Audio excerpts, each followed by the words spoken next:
I was actually able to spend the night at this church because it's being converted to something pretty cool. I'm in Taylor, Texas, and you can see right behind this former Presbyterian church, this area has actually been turned into a pocket hotel. This is the Talbot Commons Pocket Hotel, and on the same property as Hacienda Coffee. Now, I'm not a big coffee drinker, but it had to be good because that place was popping off the entire morning while I was working on this marker. Speaking of, you can see that this one has had some better days, so let's get to work. This is Texas Historical Marker number 9092, First Presbyterian Church of Taylor. The history of this church can be traced to 1876, when a Presbyterian congregation here was closely associated with the Presbyterian Church in Georgetown.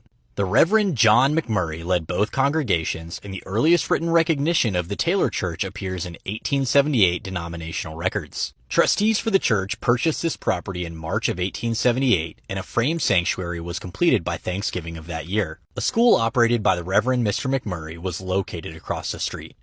The Reverend James P. Lyle was called as the church's first full-time pastor in 1889. About a year later, a home was built on the church property to house the pastor's family, but it was destroyed in a 1900 fire.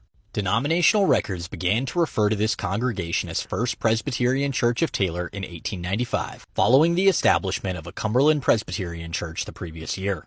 The two congregations were merged about 1910 and retained the First Presbyterian Church name.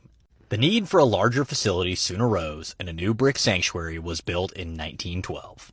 I've said it before and I'll say it again, I love to see a historic building turned into something that other people can use and not torn down. I think that they are doing a fantastic job with this one. They also let me take a tour of the building, even though it's closed to the public for now. And I will tell you, it is no shocker how these old buildings used to burn down, because it had like an Acme style switch for all the electric. I mean, it's not in use anymore, it's on new circuits, but that switch is still there and it looks dangerous.